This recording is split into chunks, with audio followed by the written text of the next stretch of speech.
in a bad position on Jinx because there's no way out. Let's see what both teams have now coming into Game 3. We did see the Azir ban come out against Gate as a reaction to his Azir play in Game 1 that got Final 5 the win, along with the rest of just great play from the team in general. Coast able to come up big on that last one, and Paler a huge Lee Sin play. So we see the jungler of Coast now kind of being the way they get their advantage and the way they get in. Will he get Lee Sin again? I think not, but I don't think Shorter Ace will either, that being a big pickup for them. It gets banned out, so does the Vayne. We also see Gnar just pretty much being taken out. I like how the target bans are flying in now. Yeah. They have either banned or picked away Lee Sin. They know they can't pick away Lee Sin because Final 5 has shown that if they get a champion that they really like, they are willing to first pick it above all else. Yes, yep. Lysandra would actually be, I think, Final 5's first pick if it ends up falling through these pick and ban, but I was hoping for a bit of an 80 carry ban party, but it hasn't ruled out that way. They want to get rid of the Rumble. Ooh, Jarvan actually. Taking the Jarvan. Interesting. It really is. I mean, it does hurt Impaler. Jarvan is pretty much his favorite champion. It's something he played a lot even in past seasons, and it's one of the most respected junglers on this current patch, 420. And since they'd already banned away the Lee Sin, it puts him in a bit of a bind. Curious to see if he just ends up going with Pantheon. I think he should be just fine with that pick. Could go for the Pan. He doesn't have to do it yet, obviously. Right, still has it down the line. They've already shown that Jarvan on the outside. Now, I might eat my words here now. Roulette team picks his Janna up and they have a Jarvan, and watch him not synergize. So this goes down. Lysandra and Lucian picked up. Mashmi, he's been liking the Corki a lot, but not afraid to resort back to that Lucian. It's really been Prototype that's bringing out different 80 carries. So we see him fall back on something that's comfortable. Yeah. If you're around it. Final 5 right now and you see the enemy team already has Lysandra, you have to be really stubborn and go Jinx. They have to pretty much go Caitlyn. It's his third 80 carry. Yeah. This way, when the claw starts coming in, he can just net out right away and have at least a little bit of mobility, not to mention a stronger laning phase. Caitlyn, one of the few who can stick with Lucian in the laning phase. The Janna Caitlyn lane is actually, in my opinion, one of the most potent 2v2 lanes. And since this matchup has been devoid of lane swaps thus far, I think it's some good picks. It'll definitely tell you who, as of right now in this game, is going to be the better 80 carry if a Caitlyn can handle that Lucian in a lane. Getting light sling every attack and getting hit with Lightbringer as well. Yeah, that's actually one of the reasons that Caitlyn used to be so popular. If we're talking about 80 carry matchups, like who was the greater 80 carry, because if you're a good Caitlyn, it almost doesn't matter how good the other dude is, you're just going to outrange him. You have this large pole, which is your 600 plus range, 650 range, and you just don't let the other person get there. And if they do come in, you hit them with a few skill shots. Something you don't see a lot of Caitlyn's do as we move down, and we'll get back to the picks, is a lot of brush control. Usually they'll just kind of focus on the lane, focus on the farm, but if you can do that as well, you become so powerful, even more in the lane. The Thresh getting picked up for a safe lane, however, for Lucian. Might see a Warwick coming in. That guy still exists. Press R for Impaler if he wants to get himself into this game and try to do some damage. Actually get a smile out of him there. The team is joking about. We heard Saint say, Warwick's good, I give it to that, but I don't like to play him. And we saw him play it the other day, so people are definitely putting it out there when they have to. Like you said, Jet Pantheon could be the lock-in, and an Impaler will take that. So we'll see a bit more long-range engage coming from Impaler this time. Yeah, Mash wouldn't let us know until the very last second, though. He wanted to try and troll us with all these other picks. But the Pantheon will work quite well, synergizing with the dives from Coast, which is why it is really important that Prototype did go with the Caitlyn. Yep. Now that they... And here's why it's so safe to first pick Lysandra. Basically, Coast gets a choice and a half for what lanes they want. Final 5 has to lock in both of their solo laners right now. So unless both of them can be good against Lysandra, they're just going to put Lysandra in that lane, and then their last pick from Coast can still be a counter to whatever Final 5 has. So they almost have to pick fairly generic champions right now. It puts them in a pretty difficult spot. And it's crazy. Just like you at home, these guys, I mean, they have 5 people, 4, I guess if you're the person talking. But coming up with that last champion, sometimes you're at a blank. You're sitting there, you're like, wait a minute, I didn't expect them to pick that. What do we type in? Then you're looking literally through the rest of the champions. You're like, why do none of these look familiar kind of thing? But they find it. Yeah. Final 5 gets in there. It's going to be the Twisted Fate for Gate coming in. And we may actually see Rux coming in on Lulu. She's been pretty good player really on. He knows how to use it in the top lane. Yeah. It's been a while since I've seen a Fed Lulu, but when you get there, it's really potent. One thing I've actually, to jump off the point you were just making, all the pro teams that I've seen now just type the champion name in, like right away, and then basically they're so automatic at it, they just lock it in, which made a really strange situation early last year in OGN, because when you're typing in, Annie was really big at the start of the year. Yeah. People would type in Annie to ban, but the first character of it was the same as Anivia, and they were so automatic at just typing in a character and clicking the champion. I remember that. There were so many accidental Anivia bans. And if they didn't call it, there's no remake. Yeah, it was ridiculous. So we see it be a gangplank. Let's see it. Bankplank it. It's not going to happen. There's the Ahri. Like I said, against Curse Academy, it was Soraka, Gnar, and Ahri banned against Coast. The Ahri is a huge pickup for Jesus. He's able to put up big numbers, and he makes it. He just makes Ahri look so easy. When he's spirit rushing, he throws like 9 Orb of Deception. I'm like, I only get one of those cooldowns when I'm playing. How do you do it? It's just such a good wheelhouse champion. And it's the one assassin that Jesus can play well. Yep. So it fits this comp very well. They actually have a very similar team composition to what Final 5 brought into the last game, with less peel for their more mobile AD carry. But as far as not really having a strong front line and having double assassins from the solo lanes, that's what they've got. So now for Final 5, are they going to do that last trade? Never. Nothing else is important right now. Whatever I was about to say is now irrelevant because we might see a Lulu jungle? No, they're okay. Maybe we will. Was there a trade bug? Do we have to remake, or is there going into the game? I think we're going into the game with the Lulu jungle. I believe we're going. Shorter Ace has a smile on his face. It looks like they're ready for this. They're not calling for any communication, any remake to the refs. So I believe we're getting into game right now. We are loading Shorter Ace. Lulu in the jungle. This is going to be a very interesting game. Now, obviously, if you're a top laner, you know Jarvan works in the top lane. He's got the % damage on his Demacian hit for his passive. But, like, this is weird in general. All right, so let's F5 here. Let's refresh. We have to re-talk about these team compositions because a lot just changed when they did not trade the Lulu to the top lane. First off, it really changes the dynamics of what Chris was bringing. I mean, I don't know if he would have been able to change his rune page in time if he's going for armor or magic resist. There he is. He has 29 armor, so he seems okay in that respect. He actually doesn't have any MR to start the game on the Sandra. But, all right. We just came from IM. We've watched Unicorns of Love. Yeah, we saw Twisted Fate. We saw TF Jungle. KO, we saw KO Jungle. All that good stuff. Same theory should apply for Lulu.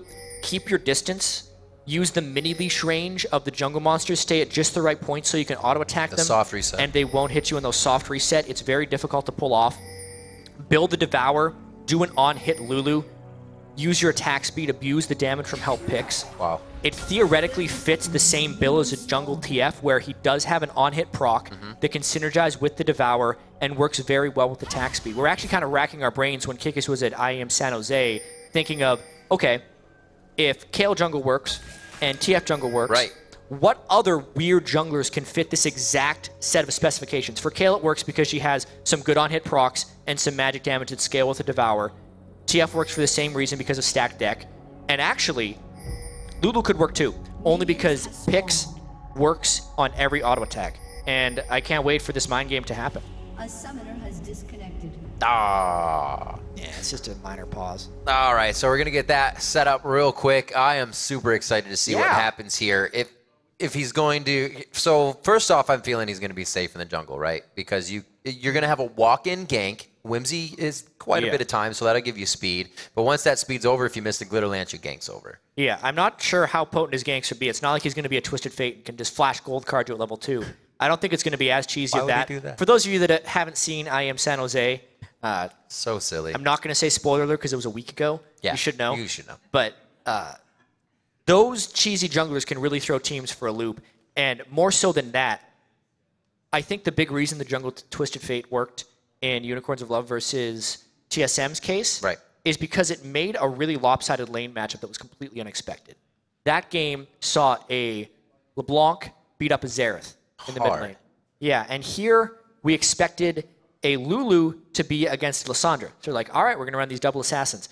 it's really on Rux here to see how well he can punish Lissandra. I have the misfortune of actually not being really familiar with this lane. I haven't seen too much Jarvan top, other than the fact that I've seen him be very successful in other matchups. He has a lot of early damage, and if he can avoid the poke, I'm trying to think about this lane, if he can avoid the poke, he should be able to stick with Chris. I mean, one of the big things Lissandra can do is she can root you with the W. Right. Jarvan's pretty much the only champion in the game who can dash through a root because his EQ combo is not tied to that, right, since it's 2 abilities.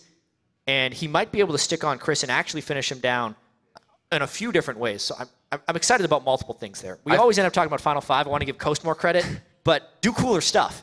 Final 5 is doing the weird things. I feel like that the Jarvan lane would go in his favor actually as well. Yeah, I think it should. Especially if you get the early level 2, you get a little bit of magic resistance. That first hit is so dominating, and it usually changes your opponent's mind in the fight because you take off however much percentage of their health, and then you can just keep whacking away at him. And he gets pretty good scaling attack speed, so yeah, it's painful.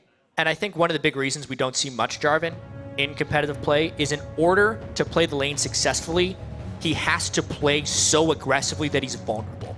And we may end up seeing that in this game. Impaler has been so focused on bottom lane, he might have to switch his focus to top this game.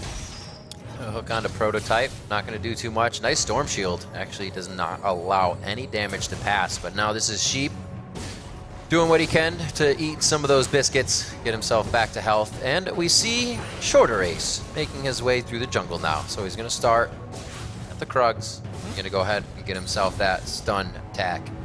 Stun attack? Stun attack, rather?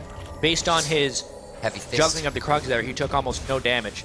Yeah, he still has both of his health potions. He's taking a little bit of damage here, but obviously it's actually really hard to pull off these soft resets time and time again. You can see how he doesn't want it to run all the way back because then it will start healing. If it just starts running a little bit, he can reset it back. It's not easy, and he's taking a little bit of damage here and there, but the stun that he's getting every 5th hit with the Krugs, as well as the on-hit damage, is allowing him to clear these things, and he's doing all right. He's not going to be able to pull off an early gank, but he's going to be able to clear the jungle. Right. If he can't get the early gank, hopefully his pickup of a Twisted Fate, once it hits level 6, can counteract the global presence, I'd say quasi-global presence of Impaler. Speaking of early ganks, though, and Rux trying to play aggressively, I think he's waiting for level 2. He wants him to EQ in, and then he's going to Pantheon it. Or even just to Q for Harass, because then he can't jump away. See what he decides to do. He's burning a lot of time. There's one. He wants him to be more. He wants him to get it harder. 6 seconds before he can do that again. The gank's there. They'd have a bit of crowd control, but it looks like he's too close to the turret. A little bit of crowd control on the top lane. Rux keeps himself alive. As you can see, the bottom's trying to pressure as well. With the vision now that that's happening, it might give Prototype and Rule 18 a little bit more safety to go harder here in this bottom side. Shorter Ace is going to go up top. I don't know if he's playing a little too slow on the reactive pace. He could be still farming his jungle, so he's wasting a bit of time here. Yeah, I agree with that.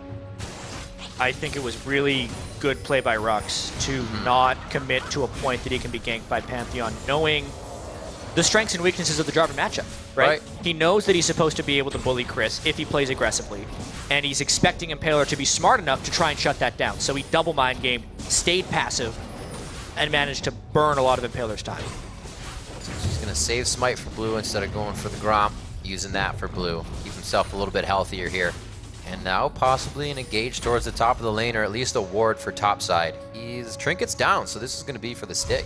Actually just going to back. He doesn't feel like he can get any pressure. Chris too far back. So the beginning jungle, 12-8.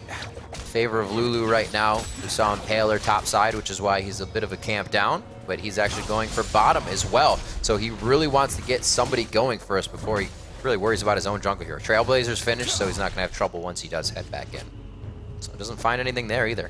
Yeah, Impaler wasting a lot of time early on Pantheon. Absolutely. I don't know what he is expecting of this jungle Lulu, that he's trying to force these ganks so heavily. He's like, so I got to gank early, I'm against a Lulu. I'm not sure. Right. No one is really sure what to do against a Lulu as of now. I'm still not even sure if he's going to go for the Magus Enchantment or the Devour. I expect the Devour on the jungle Lulu, but maybe it's AP jungle Lulu. They want to give more shields to Prototype. That seems to be a pattern with their team comps. True. Make Rux safer jumping in. A little bit more HP. We will have to see. It's all going to unfold before us here within this game. I'm actually excited. So only 500 gold lead with just pretty much what's happened here in the lanes. 6 CS to the top lane. Almost double the CS here in this bottom lane, so you can see Prototype putting that Caitlyn to work. His third best AD carry, but still good enough to really control the lane. Rule 18 getting way too far ahead. This could be first blood. That's relentless pursuit into the fight by Mashme, and that was Prototype's exhaust. So the synergy between the AD carry there and the support. Glitter Lance goes down, one last shot. It's not a headshot proc, and he's also out of mana for the Peacemaker. Very close. Sheep gets out by the skin of his teeth there. Very, very close gank right there. All started because Rule 18 ended up getting ganked. A surprisingly effective gank by Lulu. It looked like they were far out of range, but because he was able to land that Glitter Lance, they ended up being able to burn a substantial number of summoner spells. They're actually even in summoners in that bottom lane now, just the 80 carries with Flash remaining.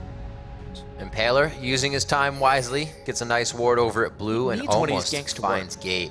That would have been perfect, but Gate's like, I actually don't want to go all the way over there. I'll put my ward here. This could be it, though.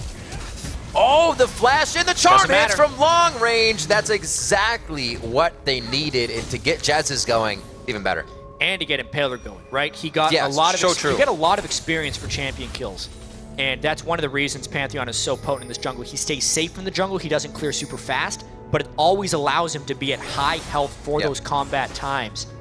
And despite 2 little bits of wasted time, he has the Juggernaut, he gets the nice gank down, and starts a little bit of control for Coast. Indeed. Level 5 now to Shorter Ace's level 4, who did have that CS lead, so that bit of time pays off for Impaler.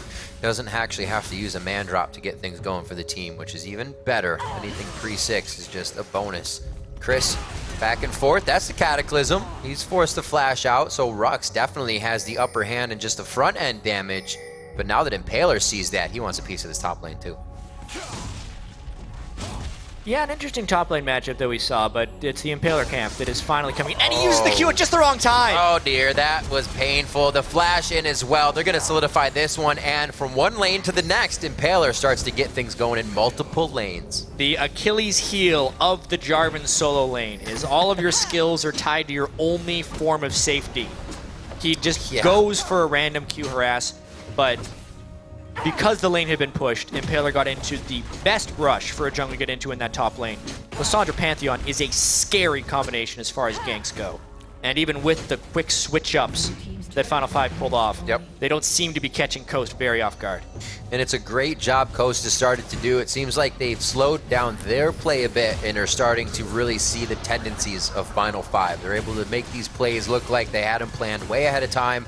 Rux is using his abilities here. Let's act on this. It just looks like it's lane to lane right now. Very textbook here for Coast, but very nicely done. Rip out a page of their book, and Final 5 gets a kill for themselves. This was a nice roam by Shorter Ace to get himself in position behind the turret, even coming through a ward here. We can see they still finalize the kills onto Coast, making sure that they know Final 5 still in the game. Yeah, meanwhile, in the bottom lane, Final 5 was completely decimating Mash and Sheep, in small part to that earlier gank from Shorter Ace, but you look at that CS, 23 difference on the 80 carries and a turret falling down. Impaler needs to be in 3 lanes at once, and now he's coming to the Dragon. Oh, Gates right in the middle of the Dragon Pit. Ill-advised spot to be on the Pantheon man drop. He steals it too! He steals it as well. He's still alive. He's taken so many hits, he actually has time to look around and see what else he wants. The Monsoon only to save Rule 18. Rux comes in, but at what cost? It looks like it's actually going to be Mashme picking this one up. They actually don't hit the piercing light on that. It's forced to be picked up by Chris. But that was such a good fight by Coast, and Final 5 kept filtering in. Such a great fight by Impaler is what it really seemed like.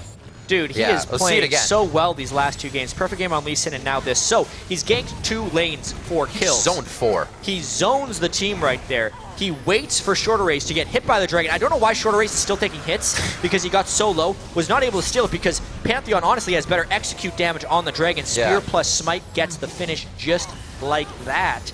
And sure, he ends up falling down for himself, but not before 100% kill participation, a Dragon steal, and all of their early game pressure.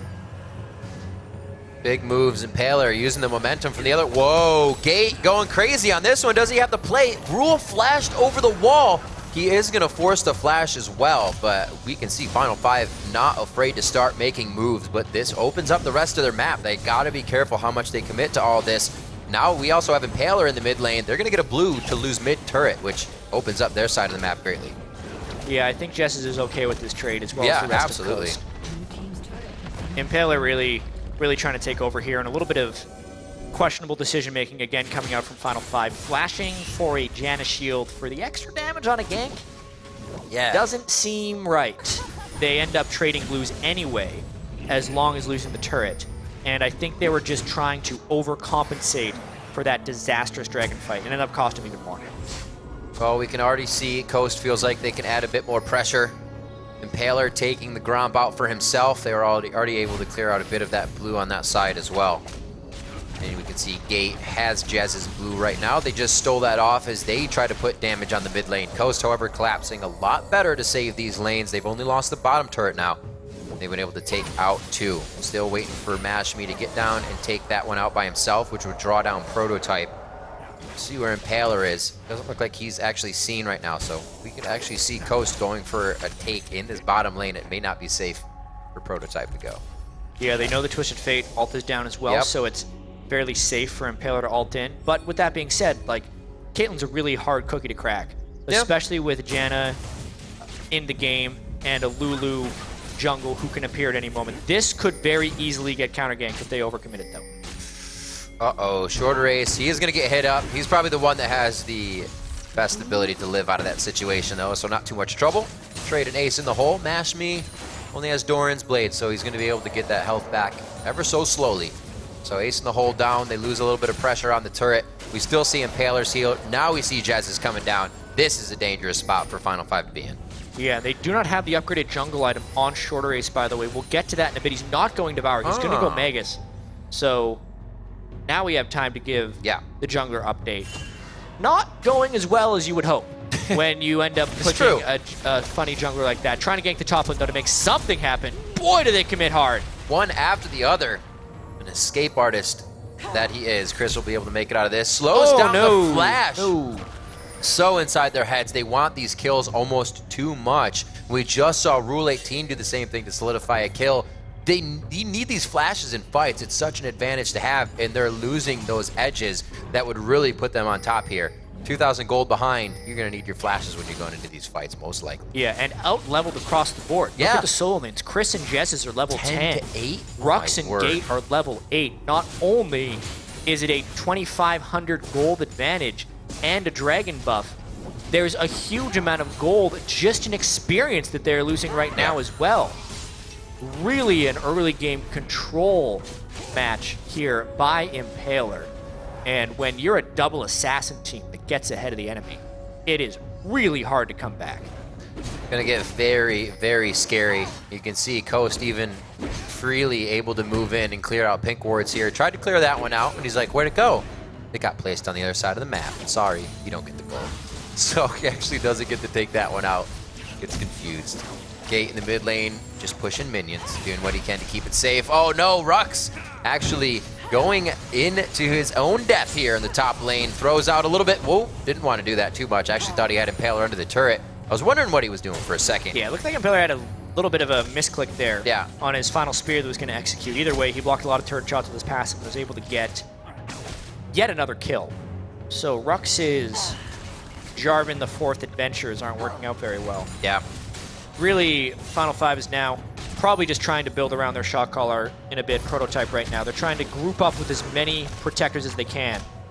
Let's see if Gay can finally get a kill here. There's the gold. Picks it up with the wild cards. Actually has the flash and ghost. You see a lot of times from TFs. Shorter Ace taking the orb deception. Both sides. It's Prototype. Actually gets baited into this one. It looks like he may be able to get out alive. Oh no! You should not have turned around. But he didn't know that. We could see it.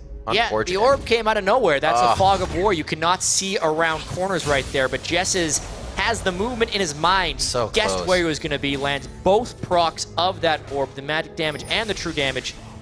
And with one extra spear, that was enough to finish him down. Prototype probably should have stuck with the rest of his team so he could benefit from the Janna move speed and the Lulu move speed plus shield if she decided to give it to him. But as we've seen too many times, Prototype kind of does his own thing occasionally. That's true. The team itself is losing, and they just lose their second dragon. Positioning can sometimes get him into trouble. That one he got pulled into a little bit by the hands of Shorter Ace. Did not come out alive. Ruck's in the mid lane, getting that pushed. Good control by Final 5 right now, at least on the waves, but it's not stopping Coast from getting into their jungle, from denying Shorter Ace a little bit more here and there. He's been finding waves in the mid, 56-42, finishes up his, I believe that's the Magus, and he is going for the mobility boots, because he did have the Fiendish Codex earlier. So he gets finished up on that, and it looks like he's kind of a playmaker facilitator for the team. That's the hope. I mean, it's almost like a secondary support. They're trying to, I think they're trying to cheat a Lulu solo lane out of the jungle. I don't know why Lulu's lane is so strong anyway. I think it was meant to be an element of surprise, but it just has not worked very well against Coast. In theory, the team composition actually does work very well for Final 5. They have two really powerful supports to make Caitlyn do more damage. You have a safe AD carry against a double assassination comp that can't be assassinated, and a strong initiation when you get ahead with Twisted Fate and Jarvan IV. But like all team compositions, nothing works if you fall behind in the early game and get snowballed on. And that seems to be what's happening against Coast here. Always easier to say than do. Yeah, just wild growth the TF after he's Zanya's and then Cataclysm. It doesn't happen like that. You like to think of that when you create the composition. Always harder to put into action. Top turret now going to go down. Blue card for the most damage. Gets more onto that, and it looks like they will pick up their second turret of the game. Oh, actually, he's going to be chased down. Chris actually took the claw quite early. They should be able to get this locked. No.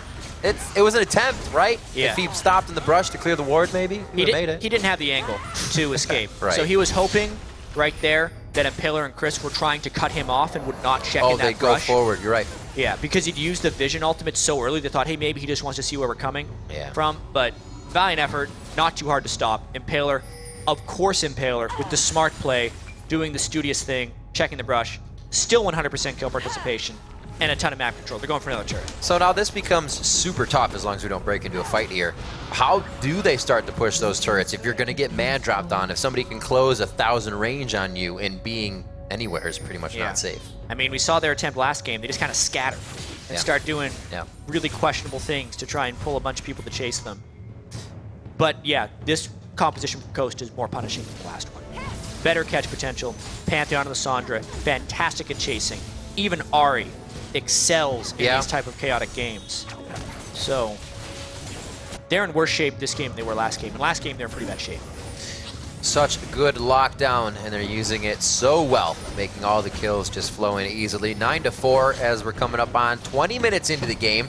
2 dragons right now in the hands of Coast. That'll be up within a few minutes here. 1:40 for Baron to be on the map, and that was actually something the teams went for quite hard last time, which this time the composition of Final would be able to handle the wave pushing a little bit better. Chris almost got himself in a sore position there, trying to go a little too tunneled into that fight. But the whole team of Coast now pushing down the mid lane. They're not going to have Mash here, so they have to be careful how far they go. But it doesn't even look like Final can really put up a fight here.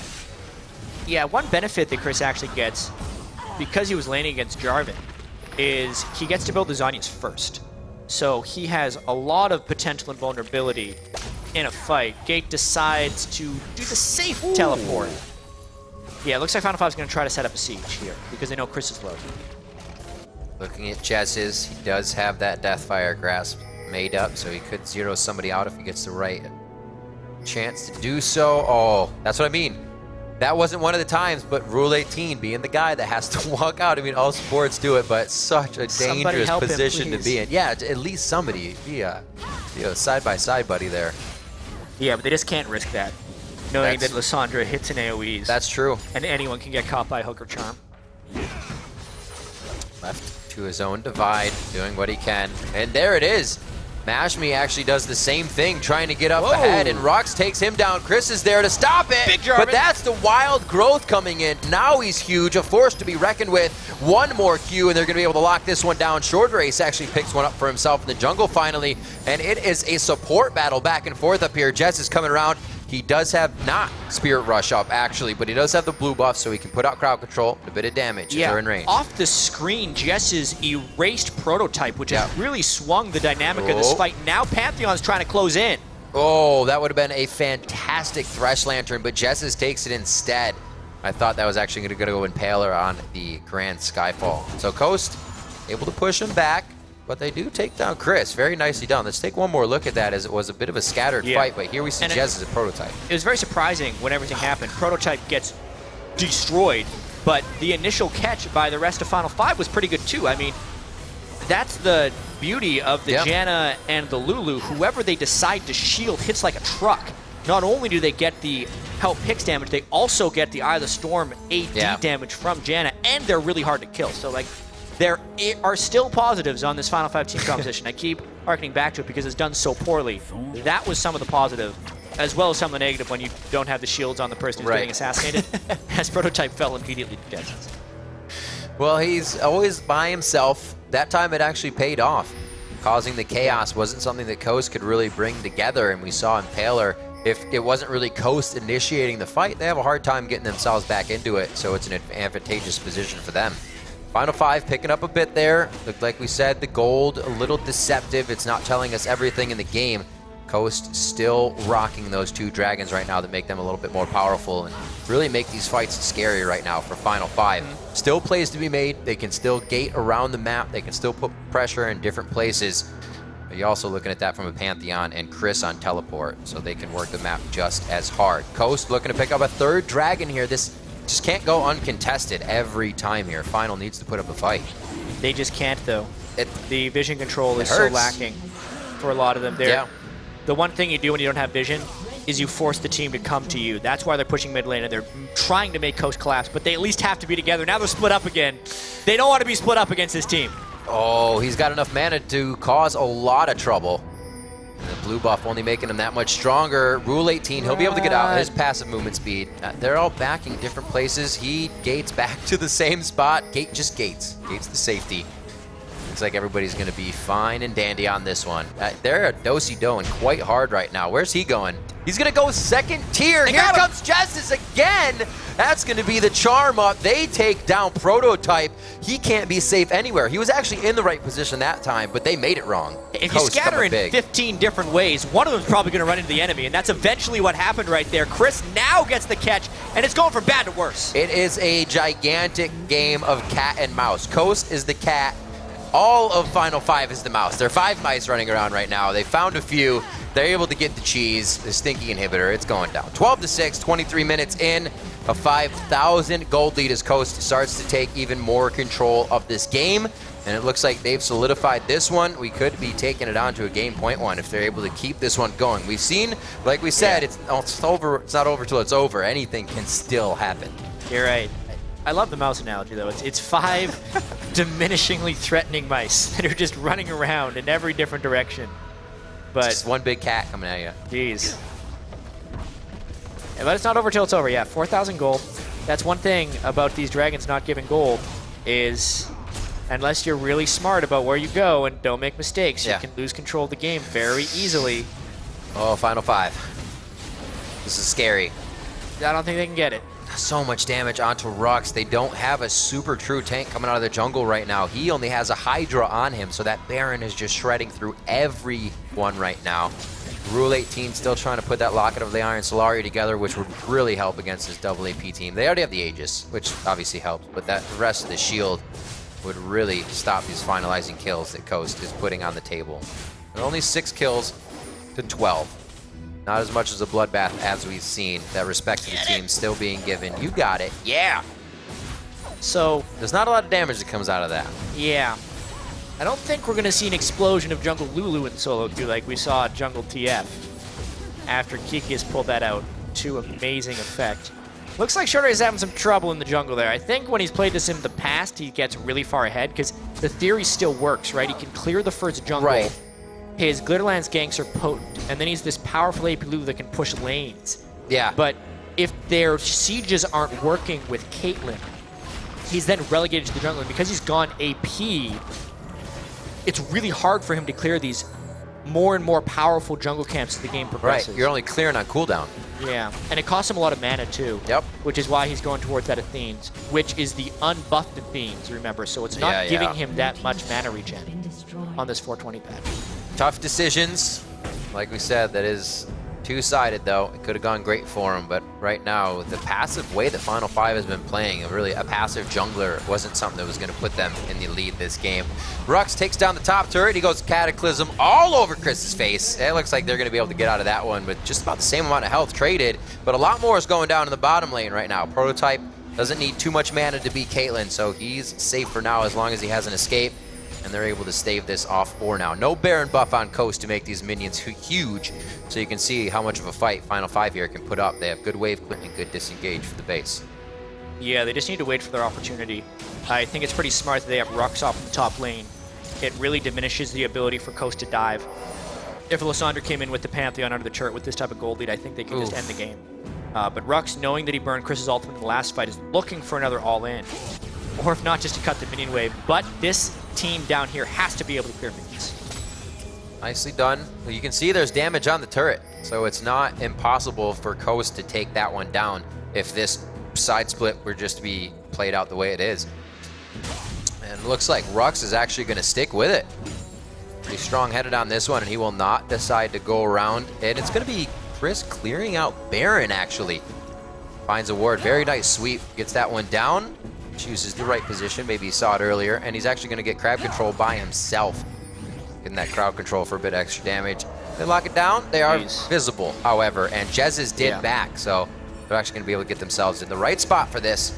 And Paler's the only one that wants to set up some D, I guess. It's a rather early Twisted Fate ultimate because that's one of their only ways of scouting the Baron now that they've lost ward control. So at the very least, that Twisted Fate ultimate gives them a window to place wards down.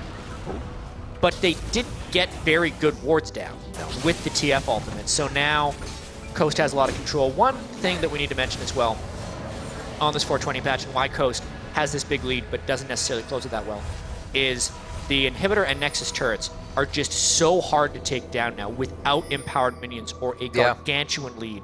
And because Final 5 has picked up a kill here and there and actually killed the minion waves fairly well, they're keeping themselves pretty close.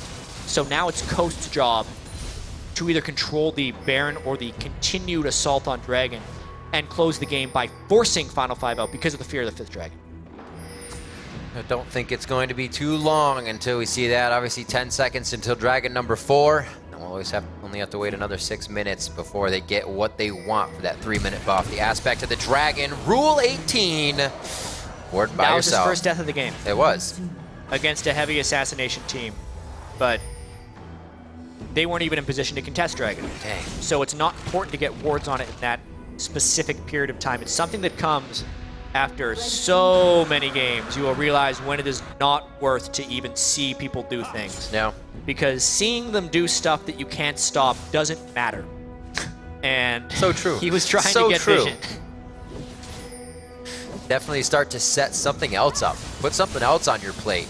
Playing reactively to the team that's winning is not something that's really going to get you back into the game. You gotta do something better than they're doing it. And it makes it hard right now, especially the fact that they have so many mobile champions, so many ways of starting the fight from long range and just strangling you instantly in that fight. Again, Coast heads up towards Baron. They're doing a little bit of cleaning there and see if they can draw out Final 5. Just like he said, Jat, they did get them out of the woodwork here. Rule 18 first, the Monsoon is off, but Rux actually not able to close in with his gap closer because everybody gets blown out. They are now forced out of this one to disengage. Jez is going hard. That's the Cataclysm, but I think he may be able to live through this one. Not enough damage can come from the cooldowns of Rux, along with the auto attacks. Another grab coming in from Sheep. He takes the Blitz. He takes the Thresh. Something that continue the fights and make the plays for the team.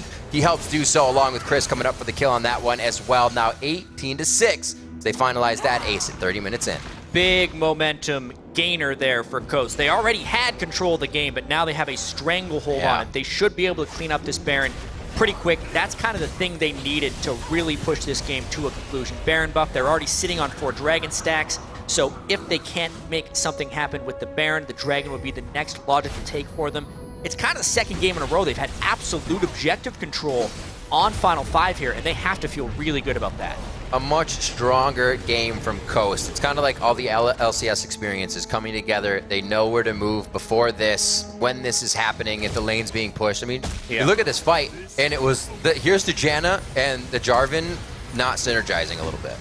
It was a really sloppy fight by Final 5. Rule 18 in particular went a little bit crazy that time, flashing in on Janna after he had just died, especially when he is needed to help people like Rux, who actually had 3 low health people if that fight had extended later on. Yeah. It's something that Final 5 definitely could have played a lot better.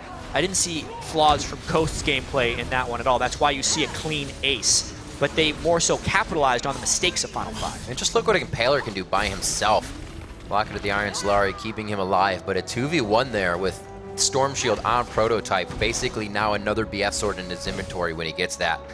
Not really taking him down. I liked how... The quick stop. They've seen too many games. They're just like, I got you, man. They're just like, all right, everyone stand still. We know we're blocking the line right now. If nobody moves, nothing will go wrong. Quick flash. Yeah. And that's when Sheep just flashed to the side the last second. That's the inhibitor retake. Oof, there's the empowered minions. They need to get these waves going, actually. Ooh. So close to. There's the Baron buff. Making Coast a little bit bigger. Still Rux in this top lane. I don't know, against 4 Baron members. Maybe a little bit more useful along with the team, but if Chris can get this wave up here as well, it's going to be so much pressure with the Baron minions.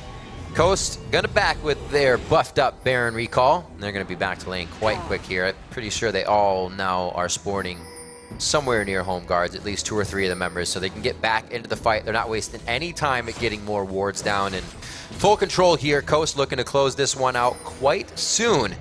Final 5 gonna have to figure out what they can do. I like the picks coming into this game. They tried something different. They weren't just settling on something they thought they could get a win with. They said, if we can win with this, maybe we'll break the mentality of Coast, but not working out so well that time. Coast was able to bring out a few picks of their own. Like we said, that Ahri was going to be big for Chesses. He's been able to play it well. 4-0-8, and now move on to the bottom inhibitor turret once again with that Baron buff. They're definitely playing this one a little bit conservatively once they have this huge lead. Yeah, no, it's true. Yeah, but mainly it was about minion wave management. It's taken them a really long time to get these minion waves in the right spot. Now they go.